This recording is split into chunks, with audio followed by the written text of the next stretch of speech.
One. Hey everybody, welcome to the Combo Wombo podcast. I'm your host, Mr. Gimpy. Oh man, I fucked up my own name. Bro. Remember I said I was ready? I was like, I'm ready, I'm gonna do the intro, and I immediately fuck up. The other guy right here, that's Chipmunk. That's what's up. I'm the take a little sip of Chipmunk. coffee, and then we're I gonna think you poured it the here. wrong direction too, bro. I poured the coffee in the wrong direction. No, you pointed at the wrong direction. You pointed at nothing. Oh no, like right here? That's where you are for me. Like you're on this side for me. All right, I think video wise, yeah, it does flip for you and me. Yeah, like okay. I think I'm on the opposite side over here, bro. Yeah, you are for you, but for me, you're right here, and I'm like, all right. I'm like, we got a Brady Bunch situation I'm basically here, dude. Finger banging your like camera right now. You know what I mean? Like, all right, I see what you're doing. It loves it. So what's up, Chip? Combo Wombo podcast. Like you didn't even finish the intro, bro. Like not the much, bro. Just chilling, living my best life out here. You know, I have that same coffee latte mug myself, dude. Oh, this one, yeah. The wife. I got the bigger version. They have like we have the we have like the bigger one, this one, and then where it's like half a pot of coffee. It's like, do you want a whole pot of coffee, but we not saw, what people do? So my wife was like, she's like, we're remodeling our half bath, and with that, she's kind of remodeling the kitchen, right? And because the half bath kind of goes into the kitchen, and she goes, we didn't even use mugs, and she loves mugs. We have like mugs out the ass, and mugs for days. And so we have like a mugs bunch of bows different up ones, in kind here, of like this white one here. And then she found these espresso mugs that are like smaller, but damn, fancy. Are they fucking nice looking, dude? I love those. You Oh, barely dang. get any coffee because you know they're designed for espresso. Yeah, it's for people who drink coffee all day in little hits, but they don't want to feel like they drink like a pot of coffee. They're like, oh no, I just have a little shot of espresso. I just condense everything down until like it's super form. I hit it through a centrifuge, pour it out like pure sludge, and then I'm like, this is fine. So that's exactly break open a caffeine capsule and mix it together with it. Yeah, so that's what's happening. Stir it up. The other thing that's happening so Chip was working with on just fun projects lately using AI, and you made a new poster. For the Combo Wombo. Yeah, bro, that happened. I ordered that. I forgot all about that. So that was weeks ago. Yeah, it was. It was like 7 or 8 days ago. I was like, I sent that to you. I was like, he's gonna be so excited, and you're like, cool, thanks. When did you send it like late at night though, right? Or early in the morning? I can't remember. Like a random text. I was like, did you check your email? You're like, yeah, thanks, man. And then I was asking our other buddy about it. I was like, yeah, man, I don't think he appreciates it. He was like, bro, he said he's going to make like a poster of it, dude. I think he's really hyped about it. Like, I don't think text quite conveys like the proper. Text does not convey. Because when he texted me, I was working too. And I had like, I was also working. Yeah, I had like the biggest bitch of a week of all time, dude. Like, it was so stressful to the point where I do not want to go to work on Monday. I work from home, dude. You know how bad it has to be to not want to go down to your basement? It's fucking bad. I can't do it today. Oh my god! You look at the stairs. Dude. It looks like that cone vision. So it's not on you. I was pretty kind of melancholic like the entire week, dude. Like I definitely appreciate the poster. Like that print's ordered and we got a frame for it, dude. It's gonna be a general malaise coming over you from the week. Yeah, bro. Really, dude. And when you feel that way when working from home, you just need a day off. You know, you need a day off to yourself. You really do. It sucks because one of my coworkers has the kid vid, you know what I mean, the coof, and so you know I can't really just like fuck off for a day because you know we're down a man. So and it's a guy in the same department I am, so it's like we're shorter. It's all hands on deck. Exactly. So I can't. Gotta keep this ship going, bro. Gotta keep putting the coal into the fires, bro. So it's one of those things where kicking the tires, working, but I'm putting in a half-assed effort to because you have to work so much. Better. Yeah, exactly. Exactly. You're like, well, at least I'm here. I'm not dying. Yeah, exactly. I feel that, bro. Life is what life is, but with that, man, I think it's frustrating because I haven't been able to work on other projects. You know, like the auto runner game. I previewed it to my kids. I still need to preview it to you, but I want to get it to the point where you can actually play it because right now you're just gonna see images. You know what I mean? So I haven't been able to do anything like the day job. Even after I'm done, I've been still working. You know, like because I took on another project too because the guy has COVID, so he can't really work on it. You know, so I'm like helping out and.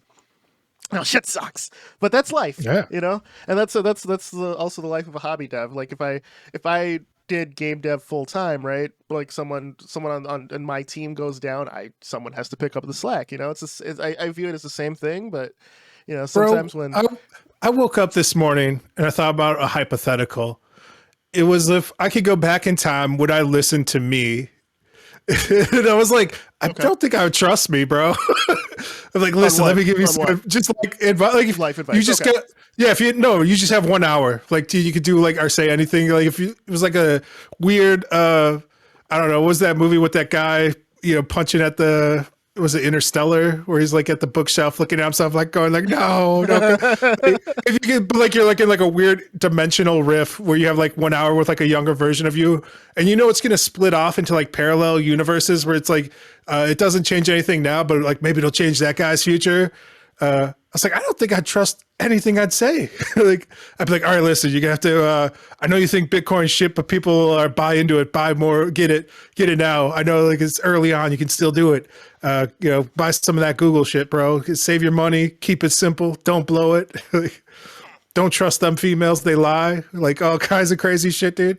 I was like, after I left, I'd be like, man, that was weird. I don't trust that guy. It's just you with a beard. He looked like he had a poorly glued on beard to his face, dude. What's funny is I could not grow a beard back then, like in my early 20s. So I'd be like more confused, like looking at that, like, what the fuck? Like, so it all worked out, huh? Yeah, right. I was like after, like in the late 20s, I was able to actually like it connected, you know what I mean? Like before it would just like be on one side of the face and not connect, and then it finally connected. Doesn't like mustache doesn't grow, that's whatever, but everything else. Have you ever considered like doing a little art, like penciling it in, dude? Like as ladies do with like their eyebrows? Nah, I just gotta live with it, dude. You gotta rock what you got, you know what I mean? Just rock out what it's the confidence. Exactly.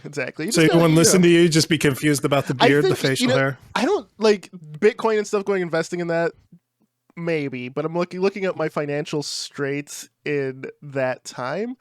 I don't think I would have, I was never like poverty level or anything, like you're just not best with your money. But it was it was more focused on immediate entertainment than saving for the future. So I don't think I'd have done that. The other, I feel like that's I feel like just life, play right? myself in like Halo or Street Fighter or some shit, dude. I just play video games with myself. You think that would destroy your confidence though? Like a younger version of you, like just getting fucking dunked on by the older version of you? You're like game, set, and match. I don't know, actually. That's interesting. It's interesting. Or is it like, would it give you like that much of a confidence boost? Like, I must be a pro gamer in the future, dude. Like, this is crazy. Like, you must have all the endorsements, everything. You'd be like, yeah, I do. And then just like walk off. Yeah, right. Just and then when that confused happens, like nothing. I'm like disappointed. Like, what happened? Should have went back with that time machine. Yeah, I was just waiting for that success to come knocking on my door. It never happened. Right. Dude. Right. It's wild. Yeah, it's an interesting thought here. That's how I wake up every day, dude. Just really? With just the existential, what dread. Happens. Yeah, for sure. Just out there thinking about it. I'm like, man, could have been a contender. No, and then like, dude, like this is crazier because then 2 nights ago, before I went to bed, I was thinking about ancient ancestors, like what my like 1,000 years ago, like what my ancestors must have looked like based on like DNA and genetics. And I was like, man, they're probably like toothless, look like almost like a crackhead. They're probably hobbity, really small, short. I was like, man, that's crazy to think somebody had sex with that. Like, this is wild, dude. Like this is nuts, dude. So yeah. What's going on? You all right over there? You looking around? The kids are infiltrating my spot. If you want to pause for a second. Brought the cat and everything. Yep. I'll be right back, brother. Brought a whole... sorry about that. Dude, I am straight raising raptors, dude. I swear. Yeah. I swear. Daughter's in kindergarten now, and she's in a Spanish immersion thing, so Not only is she learning another language to have a secret code with her brother, you know, right, yeah. But they are working in tandem to do things. Like I've seen them, you know, when you're a little kid and one gets on Spanish behind your back to get shit done. Yeah, dude, and then like you know, out, like plays. You're like, what is this? They're like moving chairs to get up to higher points or whatever. My son, who's 3, just found out that, you know, with like the little locks on the doors, you can open with like your fingertip or like a spoon or something or a fork. He's goes, if like a bathroom door is locked, right? He's trying to get in. He's like, what's going on in here? I need a spoon, and I'm like, what? And then he comes, you know, he's trying to take a shit. He comes in with a spoon, twists the thing, opens it up. Like he doesn't even open the door like a normal person, right? He fucking twists the thing, slowly opens the door, and then right when it's like open, he just goes boom. It's like, what are you doing in here? Like, I'm taking a shit, son. Hell yeah, dude. That shit scarred me for life in like 1st or 2nd grade. I was down there. I was in 1st or 2nd grade as well, but like I was sitting there taking a poop, and some little kid just comes right under the stall. Was in my class. He's like, "What are you doing in here?" I'm like, "I'm pooping." And like after that, I was like, "I do not want to poop in public ever again." After that, dude, it messed me up as a kid, dude. I didn't know you were that vulnerable, dude. Like when you're just pooping like in public, dude. Someone could just like swoop in underneath. That's 100%. Like I feel if you don't have a primal fear, let the Combo Wombo podcast take you on a ride, because you are the most vulnerable you will ever be in your entire life on the toilet. You know what I mean? Like, in public. Pooping in public, dude. That's you're gonna get shot, stabbed, eaten by a wild animal, dude. Like you are not safe pooping in public. Coyotes breaking into your public bathrooms all the time. Dude. You ever like sit on the stall and go, oh, there's just a snake slithering at my foot? You know, you ever have that like in a public toilet, like on a road trip, dude? Like I've had that before. I'm like, you know, you're already nervous about going in a like rest stop bathroom, right? But bro. That travel food, you got the bubble gut, you got to do something, right? So, it's not alligators in the sewers you need to be worried about. It's crackheads in the parking lot. Lot lizards trying to roll in on you. Man. Yeah, man. There's a lot, dude. There's a lot. I forget what we were talking about. No, I didn't. Ancient mole people, bro. That's where I was going with things. Sure. And I was just like, the fact that we're here, man, is wonderful. Yes, it is. But yeah, that's life. That's life. It start out as ancient. Yeah, and then I was thinking like, what? So I was like thinking like in my head like 1,000 years ago what people look like, and I was thinking like, what will people look like in 1,000 years from now? Like I'm like so different, but still kind of similar, right? Where it's like, okay, I probably would just look a lot older than I do now, just because of like the state of like healthcare and food and everything else. Like I feel like I saw something like this where people are trying to gaslight me, where they're like, oh, people didn't look older back in the day. It's like, no, they did. And they're like, because there's like lead in the air. There's like lead in the gasoline in the paint. It's like everyone was smoking cigarettes everywhere. Like people got aged up real quick. Well, true. There's a thing like when we were kids going, hey, what will future humans look like? And you know, they figure with like mass travel and things, like everyone's going to, there'll be like all the cultures are merging, so you'll just be one super race, you know? And then I'm looking at it, and according to like the 23andMe, my kids are every major cultural, you know, they finally did. You checked the last box. Yeah, you're in the future now, dude. yeah. One like some are like very, very, you know, shallow lines or whatever. But you know, according to the 23andMe, they are. You know, so I'm like, you made it. So they're the future. They're the future things, right? Like okay. Future today. Yeah. See, I think like we look for like, oh, we'll look like aliens or something, or like we'll just like come into like one you know, beige color. Yeah, I think people are just gonna look like even younger. You know, like how like we're like everybody looks like younger today. I think like everyone's gonna be walking around like 12-year-olds and they'll be like in their 40s. You'll be like, hey man, what's up? You'll be like, bro, I'm 40 years old. I got a job today. I gotta go. You're like, that dude's 40, dude. He looks like he's 12. He looks like a little baby, dude. So I think that's what I think like the medicine and like the treatments that we're going to get to, it'll be like preventative medicine. Like will be a point where we'll be like, oh, how can we like de-age people? And then let's like, we'll realize like you have like telomeres and like the amount of times those split are like finite. So it's like the sooner we like prevent those from like, the faster it'll like, you know, keep them prolonged like life expectancy. Sure. So it'll be like, this is a gaming podcast, ladies and gentlemen. I think that's how it'll go, bro. That's all I'm saying. I said all that to tell you I've been playing Rust, bro. And I'm living in the future now. Let's talk about your Rust play, dude. So explain to the people who already, if they listen to this podcast, I know they know what Rust is, but just in case. Rust is a survival game, and yeah, it's a build base. It's Minecraft with boobs, is how I explain it. You're like, I don't get it, bro. You haven't really been playing games. It's like they cracked the code, they put boobs in Minecraft. So Chip shares the screen, guys. And there's just some tits on the screen with like, a I don't even see them, bro. What's that? I don't even see them, bro. Like it's like I don't even like notice the nudity. Like I run around like in that game completely naked all the time, and like it's not like you have like a mirror on your own character until like you open up your inventory. Yeah. And then like usually I'm like honed in on like what's in my inventory and what I'm picking up. Like there's like a blind spot as to like what my person's even wearing. And like if I'm paying attention, that's like the little boxes underneath. I'm like, oh, am I wearing a helmet? Do I have body armor on? Like, do I have night vision goggles? Where did I put those? The weird thing is you can't craft underwear. You know what I mean? Like there's no layers of clothing I see. Like just not just, oh yeah, I put some clothes on, but it's like there's no layers. I think that'd be interesting to have layers. Like they don't believe in underwear, dude. They're in the future, bro. You don't need underwear in the future. It's true. It's true. Just lock and load, ready to go. Yeah, man. Like the cloth is like, become like so good in the future. Like it lasts forever. Yeah, yeah. I think it's like the backdrop's like a nuclear apocalypse or something in that game. Okay, gotcha. So you've been problems than underwear, bro. You've been everyone's shitting their pants from radiation, dude. So as a dev, I feel you are in a unique spot to learn about the intricacies of something like Rust.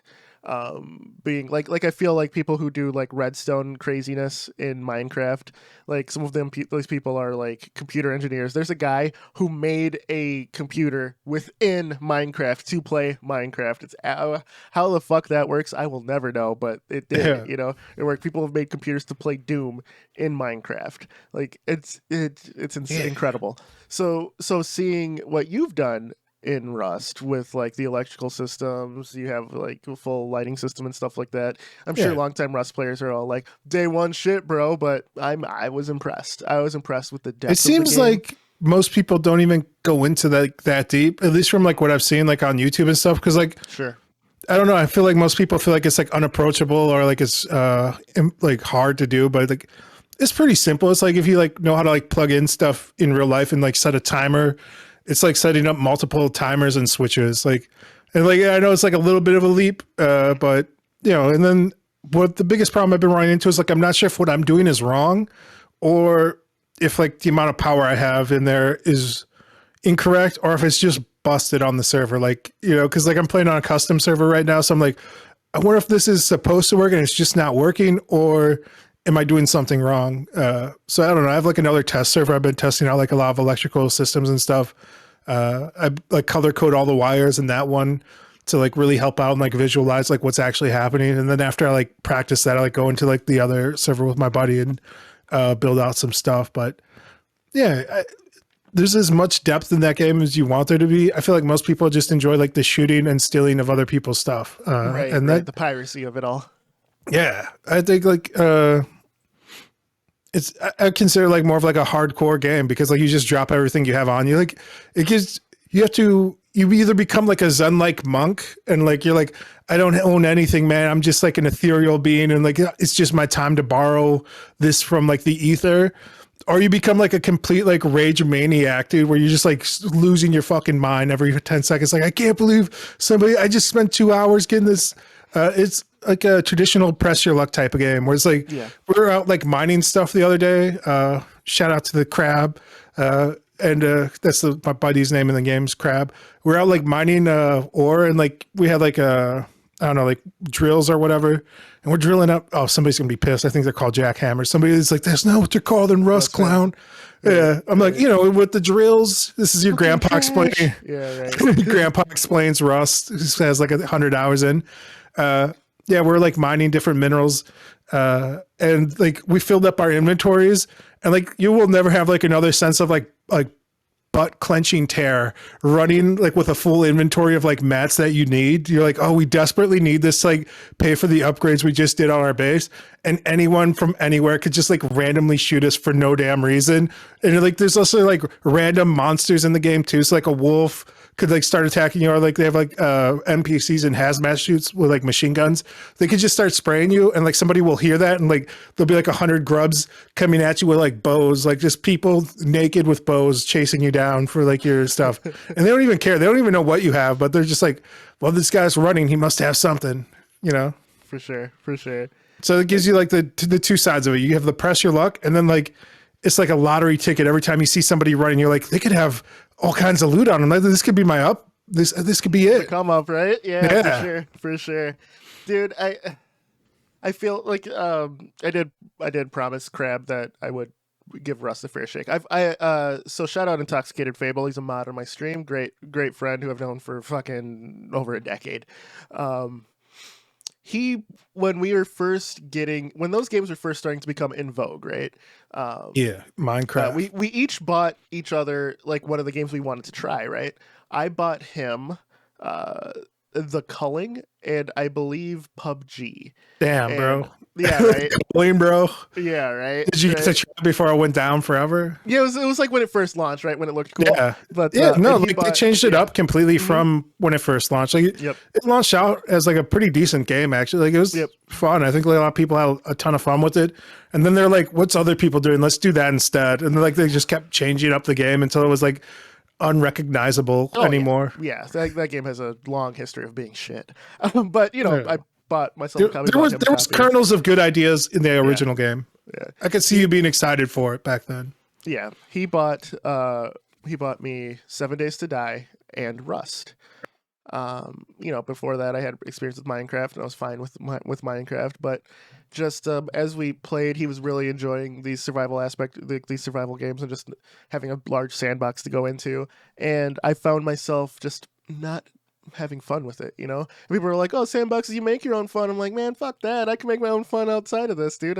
Give me a narrative experience, give me a linear experience to just go do, or if I'm playing like an RPG, give me quests, give me something, right? Just having a big empty slate does not work for me in gaming. And I realized that about myself with this, and I felt kind of bad, you know, that he paid for this game for me, but I did enjoy it, and that's, you know, the way it is. Yeah. You're like, if I want to make my own fun, I'll go outside. Exactly. But in real life, as the years have gone by and that game's gotten better, and then certain games have gotten worse. Culling, Rust has evolved. Like the same thing happened with like Dead by Daylight. I got that game when it very first came out for cheap. Played it once, was like, okay, and then that game really grew, and then shout out Poison, who just really dove into that game and then became like red ranked easily, and then is like top tier in both sides. And the game just wasn't for me. Like the asymmetrical horror games, there's things about it that I find cool, but then there's other things that they typically do. It's like lack of combat against the monster that I just disliked. Now, fast forward to Evil Dead coming out, an asymmetrical horror that does kind of what Dead by Daylight does, but puts a weapon in my hand and allows me to attack the monster. Then I'm enjoying it. So I realize these games need something for me to like either retaliate with, or like a quest line for me to do. And like Evil Dead, you're also searching for things each round, so there's a goal. Not just escape and do generators, but like, So then I realized with survival games, like my wife, Valheim comes out. Valheim has, boss monsters, zones, things like that. And it's just not complete. Like the early access of it just starts to bore me, because once you do everything, like people are like, okay, we can get better and better items. I'm just like, I don't care. Why am I getting better items?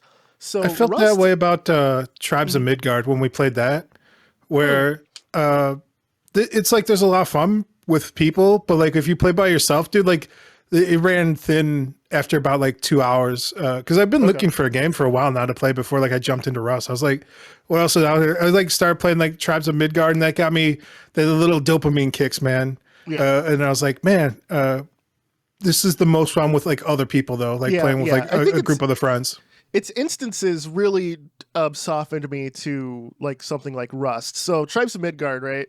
Like it has survival aspects, but it really streamlined a lot of it. And the fact that the like big saga mode is a roguelike works with me, and I feel that's going to lessen the sadness of losing all your shit in Rust, because Midgard, when you're that round's constantly over, losing stuff. Yeah. So, and I loved playing the existential dread of owning nothing, dude, and being happy.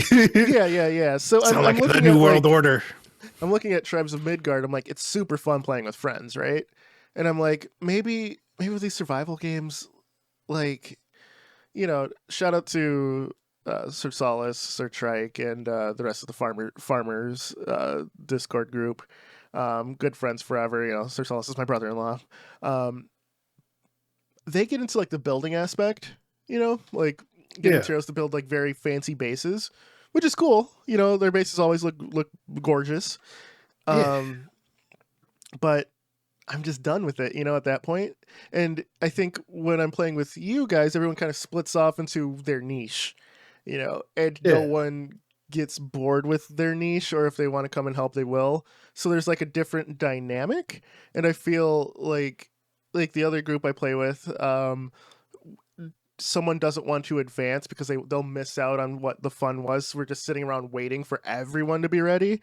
But with you guys, it's go do it. Who gives a shit? You know what I mean? So we're all adults, man. We're independent. So I think that mindset, just helped me. So if I'm clearly bored with like in Midgard when you're building the Oasis with all those materials, right? I'm like, okay, cool. I'm out questing, dude. I don't give a shit about that. Whatever I have on my way back, that'll go towards the Oasis, but I'm not focused on it, So I think the game changer in that game was like the group chest where we just put things in there and like everyone had access to it. Like as soon as we realized that, I was like, oh damn, like that's when we really started progressing in the game, where it's like, okay, I don't have to like keep calling out shit. We can just like, we know the main materials now and everyone just throws it in like the same loot crates. Like Rust has infinite possibilities. Basically, it's like whatever type of game you want to play, like it's kind of there for you. I would say like getting on a good server is like the key to fun in that game, unfortunately, where it's like you got to find one where it's like they have like active admins where they're going to ban people who are cheating, because there's people who love cheating in that game, because like I said, they get salty. I feel that's just online gaming in general. We can't escape it now, but that's okay. It's out. It's easier than ever. Yeah. I've softened on the cheating allegation, like not even just allegations, just the fact that cheating exists. I started playing CS:GO again, and then I've run into cheaters multiple times, and it was just like, it's the way it is. Like if you go way back to like one of our early pods, they talked about why I stopped playing Rust, and it was because of like our base getting hacked into and shit. But I don't know. I think let's have a more Zen-like approach, right? Yeah, I think like again, I think it was like you said, like Tribes of Midgard really softened me up to like just being like, yeah, it's all right, just losing stuff as long as there's like the main through line of progression, which is like the blueprints in Rust, and like you'll keep progressing no matter what. So it's like, yeah, don't worry about it. And then like you learn how to min max your time better too, like how to like fast get like what you need to like make essential components for like cloth and stuff. You're like, oh, I know where to get this stuff now. It's not like before where I was literally running around blind, like just hoping for the come up, dude. So it's something about it. Get good, dude. That's the secret to not being salty. Yeah. So I'll like I when I made a promise to play Rust, I'll link up with you guys. Don't do it, dude. You guys are playing. I'm always like hampered by the children and being just being a family man. Like that's it. Living life hampers time, but I do plan on playing with you guys. So yeah, dude. I think that finding the fun in it with just your gameplay style really helped me out. So I've been making it a point the last couple of days / weeks to retry genres that I typically didn't like, because I'm finding myself finding things in these genres now that I didn't care for before. Like I've been trying. I tried DBD again, and still doesn't click with me, but I do see the skill ceiling now. So it's it's still just not for me, but I see where people find the fun. The survival games, like I've tried Space Engineers again, and just it's too much of an aimless thing. Rust with buddies seems like the way to go for me. It seems okay. I don't know. Yeah. It's a thing, dude. It's a commitment, bro. It's basically a mobile game at this point. There's so many tie-ins where it's like, oh, we gotta like there's upkeeps, there's like things you get every certain amount of time, dude. Like even like the plants, like basically fucking grow in real time. It takes like 2 hours for a plant to mature in that game, dude. It's crazy. It's like you'd be better off like spending that time like running around like the woods trying to find like wild plants, because you'd probably have like a more success. But like once you get like something going up, like you're like that was like one of the big complaints, because I was looking like, how do I make things grow faster? And somebody was like, go do other stuff, you goober. Like it's not a farming sim game. Like it's yeah. Or they're like, if you want to be like more active, I guess there's like fishing, but like you're never in need for like food or anything in that game. So it's like the survival aspects have been toned down a bit, almost to the point of like, why even have them in the game? Gotcha. You know, where it's like, why? Like it's more of an annoyance than a hindrance. Like where it's just like, why would you put food and shit in here? Like, what, you forget about it until you need it, and then like all of a sudden like your screen starts flashing. Like, what the fuck's going on? Even and you're like, oh yeah, I gotta drink like water. Yeah. You're like, this is bullshit. Yeah. So that's something I've been looking into, and then I was thinking too, like a lot of the things that I dislike about survival games, I'm okay with it in VR. Like my opinions. You tried that VR survival game? I did Valheim in VR, and even like there's like a new one they keep trying to hype up. I forgot what it looked nasty. It's like you keep getting leeches and shit in it. Oh really? Like they're like, pull leeches off your body. This is great. It's the VR experience people have been waiting for. And I'm like, this doesn't look fun at all. Right. Yeah. It's. I found like even like mining or chopping down trees in VR was way better than doing it on a flat screen. And I think because I'm actually swinging. You like something about moving around, like enhances immersion, and like it gets better. And then Valheim actually has combat and stuff too, which helps. But yeah, I actually enjoyed Valheim in VR. So I'm like, okay, maybe these genres I don't like, I just need to experience in a different light, or a different medium. So how do you feel about the metaverse? I feel like we never talked about like Zuckerberg's like selfie kerfluffle, dude. Oh yeah. I think put out like a terrible like VR selfie of himself. You know what I mean? Like a horrible me like verse. That looks like trash. I think large companies doing this. Everyone roasted him. They're like, you spent $5 billion for this shirt, dude. Like what? Yeah. It looks like trash. All of the metaverse style things, like Vive has a Viveverse thing they're doing that no one gives a shit about. There's some other things that are now designed to compete with VRChat, because VRChat added anti-cheat, which broke a ton of mods, which people were pissed about. But then VRChat like went ahead and made some of those mods like actual features in the game. So it seems like while people are still pissed about it, it's softened a bit. So VR people are really interested in the social aspect, right, of having avatars and stuff. It's cool. Are they though? There was like also like drama over like VR chat because they stopped mods. They're we're not letting people do anti-cheat. Those with the anti-cheat. So you have to if you make mods, it's within crushed everything. The parameters of anti-cheat. So I think that a lot of it for me, like. I like how like upset everybody was. Like, if all of us complain, they'll have to do something. Like, nah, dude, we ain't doing shit. Yeah, right. Fuck you. Yeah. I found that I don't really care about the social aspects of VR. I feel like a creeper, dude. I feel like I'm too old for it. Oh yeah, he's a ton of like I went into like VR chat for like 12 seconds. And then I was messing around. I was like, oh, this is kind of cool. And like I heard people talking. I was like, everybody sounds like they're like a little kid. I gotta get the fuck out of here. I got a duck beard. This is not a good look, dude. I can't be their friends. These are little children, or maybe they're adults. Like I don't know. I gotta go. Yeah, right. It's like I don't need to be talking to Fox dudes. Yeah, right. It's not my thing anyway. Right. But maybe it could have been. I think it's great for people who want that type of community. I think people are finding their people, because it's great for like some younger of the shit people. That happens in VR chat you cannot bring up in real life. Yeah, it's like I don't know. It's like a weird like club experience. Like it felt like it's close to like what I would actually want a club to be. Because if you've gone to like a club in real life, they kind of suck. Whereas like in VR, like in VR chat, I'm like, this is all right. If I was a little bit younger, dude, this would be the spot for me. Like, just shooting the shit, talking with people like on a Friday, Saturday, like meeting strangers, making new friends. Like this seems all right. Like that was my exception, right? Because I think, like I said, I need like a goal for something, right? Yeah. Like so VR chat didn't work for me. You know what did work for me? Poker Stars VR.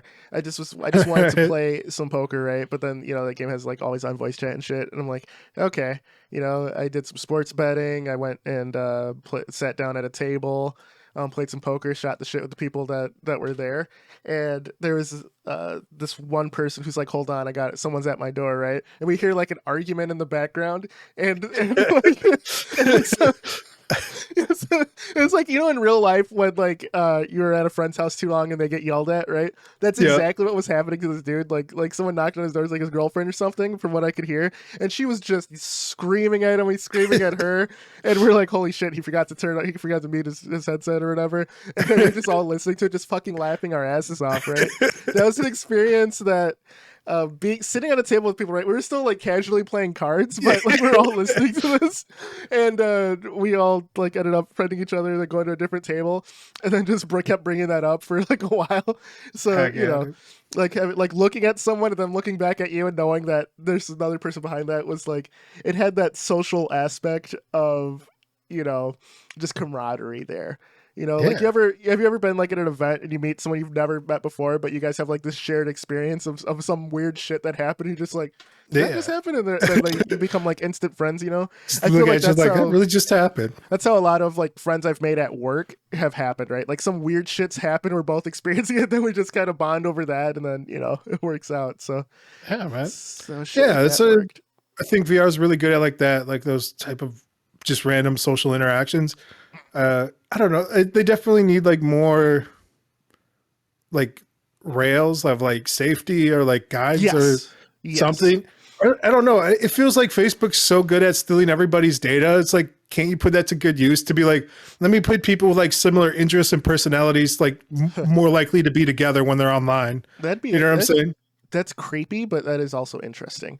Yeah, but they already have it. Like you gave it to them. Shit, right? Safety shit. Yeah, right? like able to like mute or stop people or give like a bubble. I want people like not like creeping up on me. I'm an old dude at a club. Bubble options in VR chat too. But yeah, like after people kept complaining, right? Like do people get that immersed in VR where they need the bubble? Like I don't give a shit, dude. I'm like phasing through people. I'm like, fuck off, dude. And then I think there's a lot of dumb people, bro. Like it's how it goes. Like some people are just like, it's too real, man.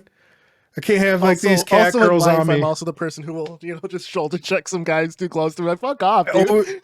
I've never had the balls to do. I'm too big, and I feel like people like try to walk on me. People have tried like, to fight me for doing it, right? I'm like, he's a big guy. I could probably just walk right through him. So right. Yeah, bro, I really admire you just being able to shoulder check people. I wish I could do that. Like, I'm so big, and like people pretend like they don't see me somehow.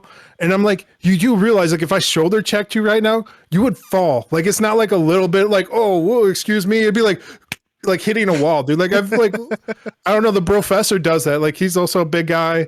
And he'll just shoulder check people. No, he's shoulder checked me, but that's how we met, bro. I'm like walking, he's walking, neither of us would move, and then it's an unstoppable object meets an immovable object, dude. Exactly, dude, exactly. And I'm a lot smaller than professors, so when the shoulders checked, I moved. I'm like, fucker, we kept walking. We're buddies from then on out. That's how it goes, man. It is, dude. I don't know. So yeah, VR chat, man. Sometimes you need to shoulder check people, bro. It's the only way to. That's true. Make new friends. What's funny though? In real life, I find myself nowadays like Assassin's Creeding my way through the crowd, right? Just like bobbing and weaving, just kind of dude. Moving. That's your how body, I've been. Yeah, that's gets you there. I've been a shadow my whole life, dude. Just like people can't catch me. Yeah, dude. Yeah. So, I think it's one of those things where the technology will advance enough for it to be the norm, and I feel we're just with any burgeoning technology, like the safety features and stuff like that just come later. Like video games first came out, right? The ESRB came later. Movies came out, the MPAA came later. For like ratings and shit.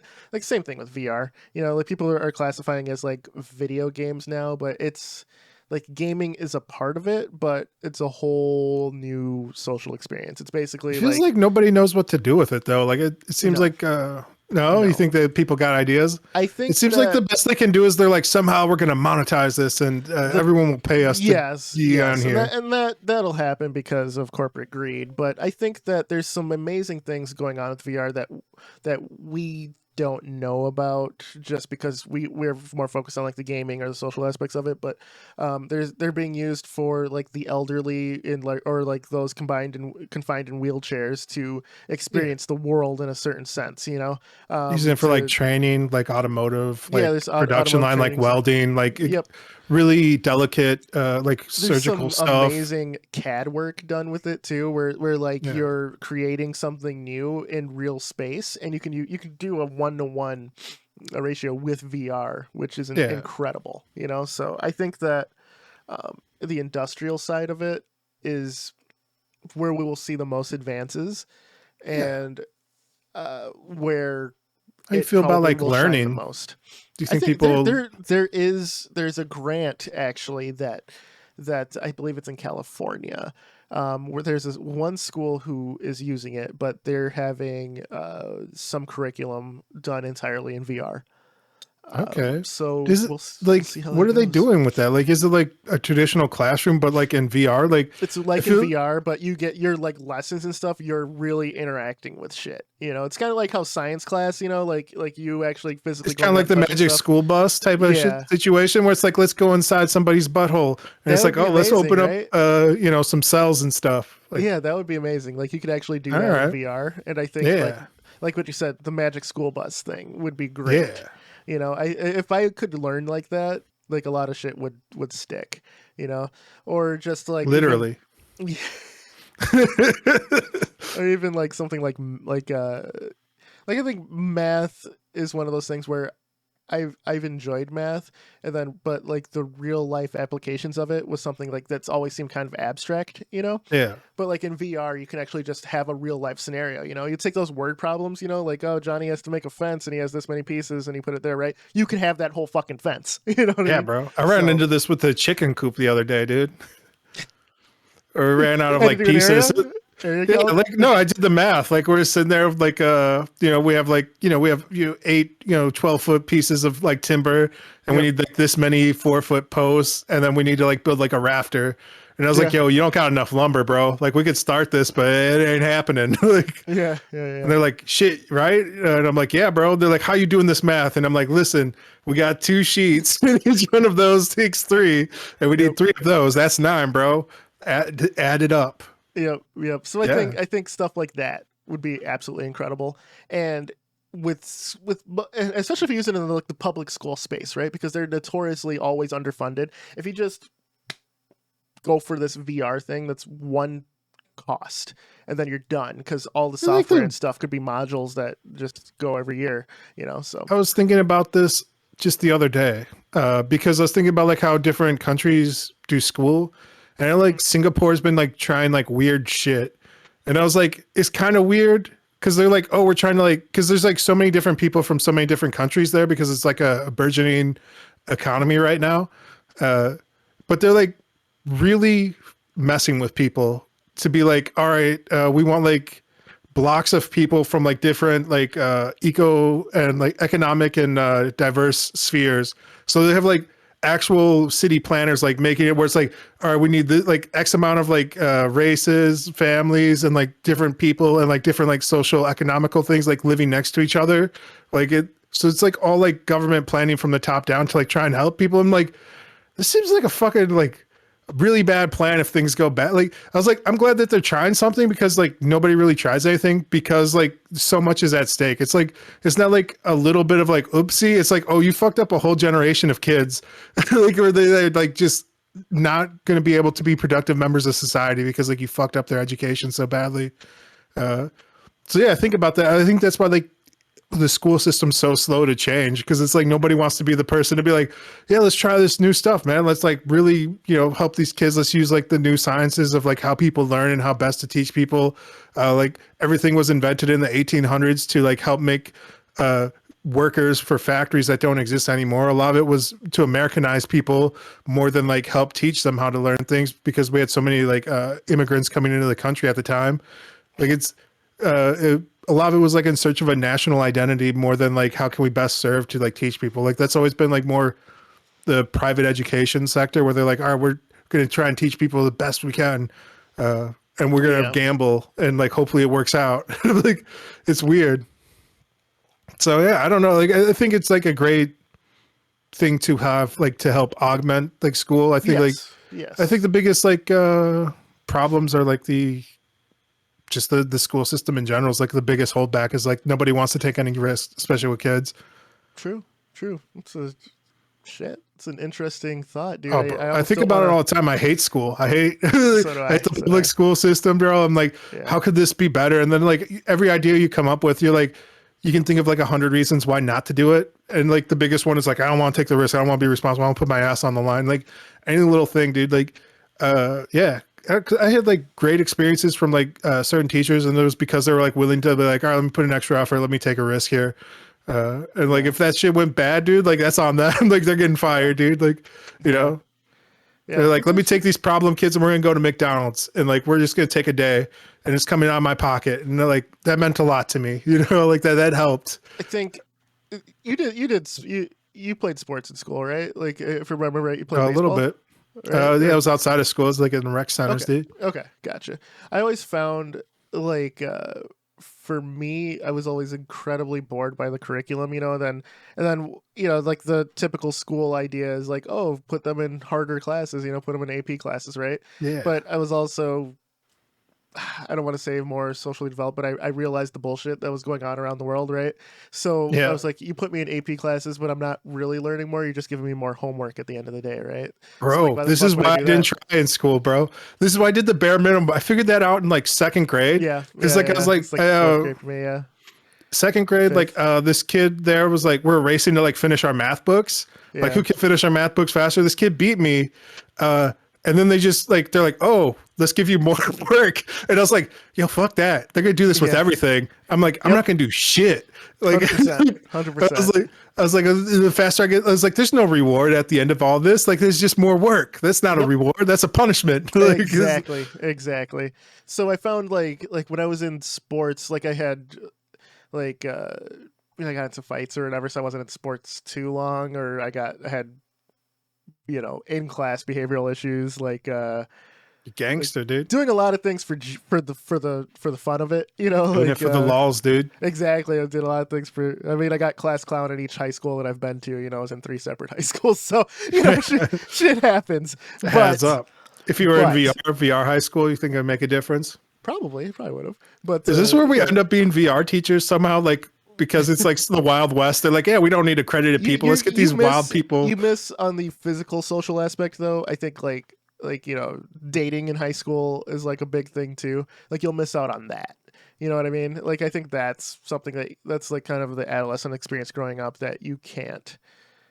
Weird social interactions. Yeah. Those seemingly awkward social interactions. I feel like that's why I'm like a terrible friend to most people, dude. It's like I don't know. I've just never gave a shit about like much like the homework at school. I'm like, the more effort I put into it, the more work it's going to be.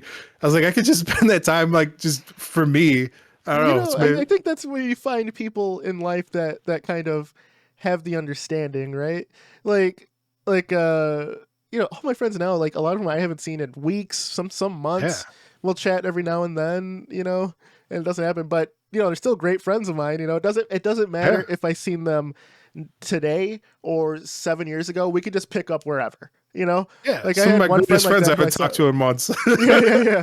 Like I had a buddy who I haven't talked to since my wedding. Right, he was in my wedding.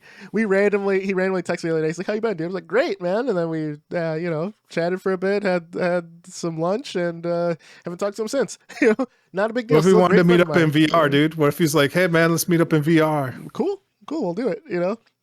But I think that's what VR is lacking, is just like kind of like the 80s, you know, kind of growing up moments, you know, like your Breakfast Club moments or whatever. And you know, it's missing that. And I don't think that will ever replace real interaction. They need to fix their fucking friends list in Oculus or like Steam. Oh, yeah, that's trash. Just make it, if they could make it work like Discord, where I feel like we would be more likely to spend time with other people in VR if The friends lists were ubiquitous, right?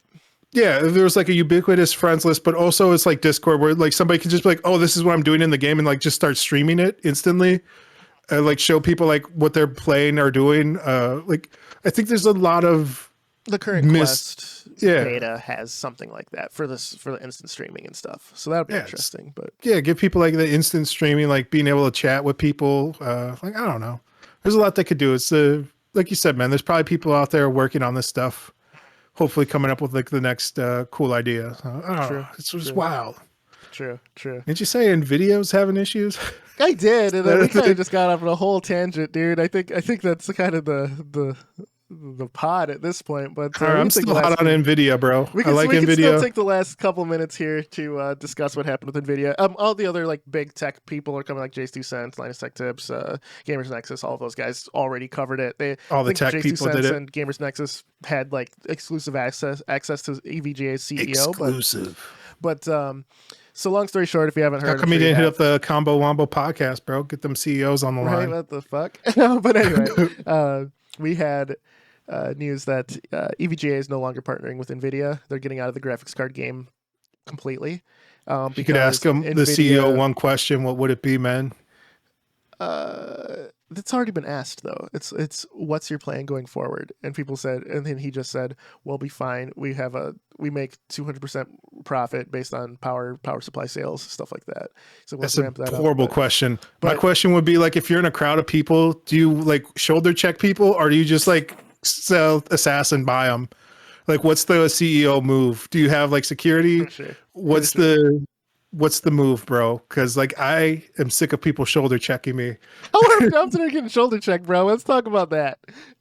I don't know. I just look like a very shoulder checkable person, apparently. Like people, I think because you're so big, people want to like challenge you, right? They like, just because of how big you are, they automatically see you as an alpha, right? It's like some primal shit that's happening, and they're like, I think so. Challenge them for the throne, right? It's like, what fucking throne, dude? This is Jay-Z. Fuck off. I could literally pick you up like a child, dude. It's just like. I don't know, man. That's the questions I'd ask the CEO, dude. So NVIDIA is notorious for being just giant pricks to all of their partners.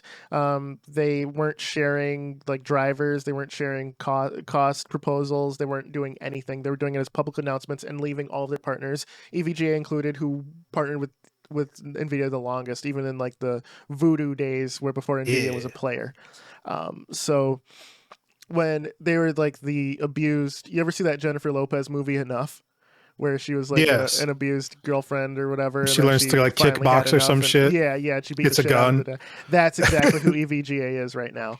You know what I mean? They're J-Lo. You know, they had enough finally. You know, I don't know. They've been thrown under the bus, but you know, it's on them. So like they knew what this was, bro. They knew this was a terrible relationship. Like they've had years of it, bro. It's like. Also, NVIDIA with victim blaming here. You know, like they have closed source drivers or whatever. So what are they doing moving forward? Are they no more graphics? Has gone on record saying "fuck you, NVIDIA" in a real setting. You know, because they have closed source drivers on Linux, which is supposed to be this open platform.